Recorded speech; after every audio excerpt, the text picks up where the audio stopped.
We have you loud and clear, CSA.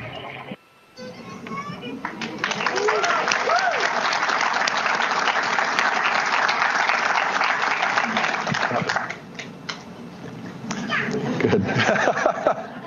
It's you. Thank you, Jeremy. We have many Canadians who are eager to ask you some questions. We're going to start right ahead with those. The first question is from Dia in Mississauga, Ontario. Do astronauts get special training to do CPR in space?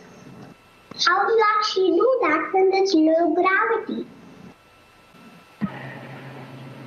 You just have to help me out with that question. Was that about CPR training? Is that what I caught? Got it. That's right, Jeremy. You're asked do you have special training to do CPR in space, and how do you actually do that in zero gravity?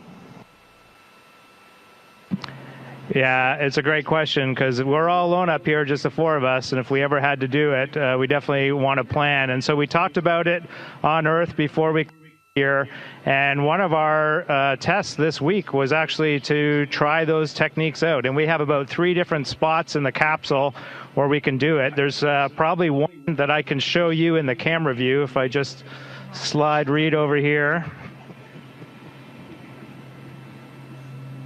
And so what I need to do is support myself and have him against something. So if I put my back here, we rearranged the wall. And Reed here, I can push on him. So this is one of our CPR objectives in space. This is actually not the best one, but it's the only one you can see in camera. Thanks, Jeremy. The next question is from Liam in Elsipogtog, New Brunswick. And I wonder, do you still see stars in outer space? Yeah, I was actually just talking to my crewmates about that today. I've definitely seen stars in outer space, and I was saying I haven't seen as many as I thought I would. So, Reed?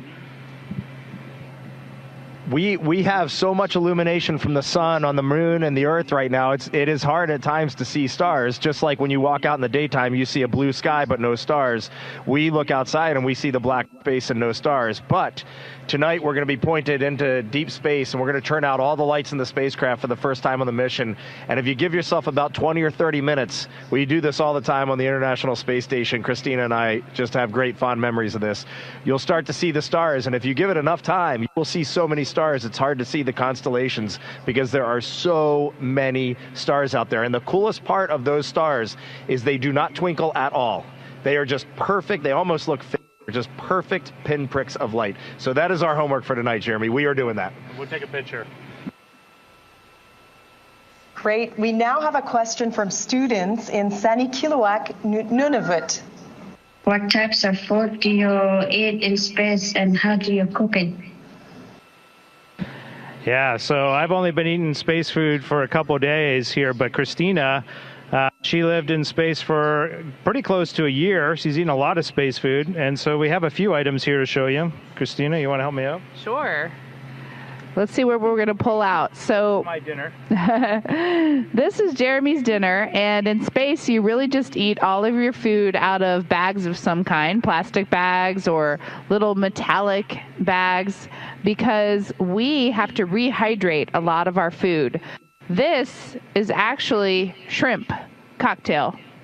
And this has been rehydrated already, so we added water to it, and the shrimp soaked back up the water, and it's actually pretty tasty. This is an example of a food that has not been rehydrated yet. It got all dried out for flying up here in space, and those are green beans. So we do have to eat our vegetables even in space, but don't worry, they do give us mac and cheese.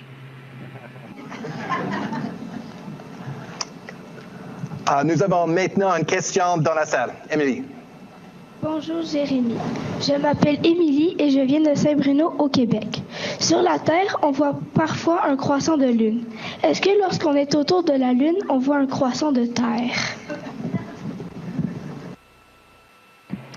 And before I answer that question, I got to go back one. Here's the maple syrup that we opened up and had at lunchtime today. So we had a little bit of Canada on board today. And I shared it with my crewmates, and I think they enjoyed that. So it was great. Pour la question, en fait, oui, on voit des croissants de la Terre. Et c'est quelque chose d'incroyable pour moi. Par exemple, la journée avant le TLE, le Translunar Injection, quand nous sommes réveillés, on a vu une demi-terre. Et ça, c'était la première fois que j'ai vu quelque chose de magnifique comme ça. Et pendant cette journée-là, on a vu la terre au complet et on a vu la terre noire. Alors, ça, c'était une perspective vraiment unique. And the question was, do we see a crescent Earth just like we see a crescent moon when we're in space? And the reality is we do, and we've seen it all. We've seen a half Earth, partial crescent Earth. We've seen a dark Earth, and when we woke up for TLI, we saw just it looked like a bowl of Earth just sitting there for breakfast in the sky. It was really, really unique. Thank you, Jeremy. The next question is from Joel in Edmonton, Alberta. You undertook lunar geology training in Canada, Iceland, and at the Lunar Sample Laboratory facility. Are there any lunar landforms that you're particularly excited to see up close? Oh, that's cool.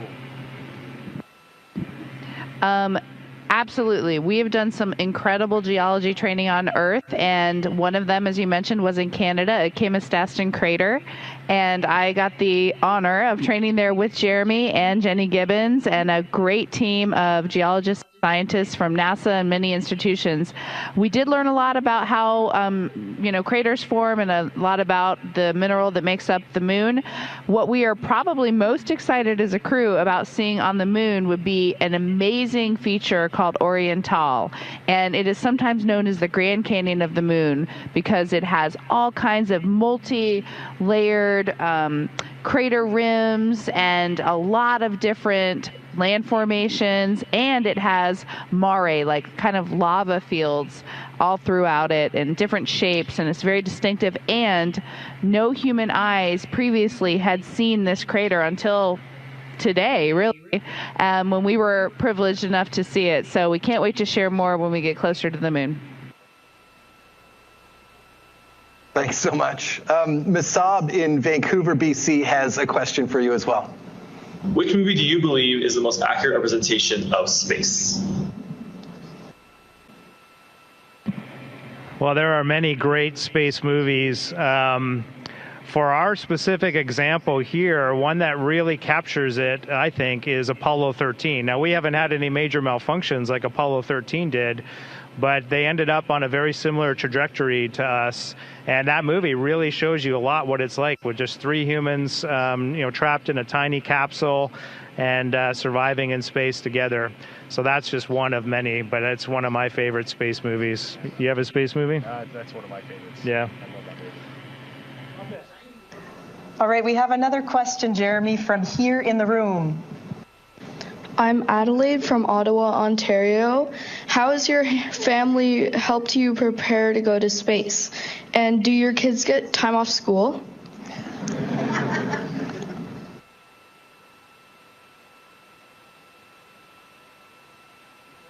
A lot. Of course, in life you do things as a team, and my primary team is my wife and my 3 kids, and they have been extraordinary in supporting me through this endeavor. Some of the ways that they've helped me is just by giving me grace. Sometimes with this job, I can't be there for them when they would like me to be there. There's a lot of sacrifice from the family, and so they've definitely done that for me. And they've been my greatest cheerleaders along the way. So super grateful for Catherine, Devin, Ashley, and Caitlin. And did they get time off school? Well, yes and no. So they had time to come to quarantine and be with me to support me in the launch. But what it meant was they were doing a lot of homework, doing a lot of self-study, and they were still getting it done. They were just getting it done from quarantine. Thanks. Parker from Apsley, Ontario, has a question. Why does water become spherical in space? Well, my through crewmates lived on board the International Space Station for a significant amount of time, and so they've done a lot of playing with water, and so they were giving me a tutorial today at lunch. Maybe I'll just get Reed to give you the tutorial that he gave me right now. Oh, Well, here you can see the spherical balls that I just let loose on the cabin.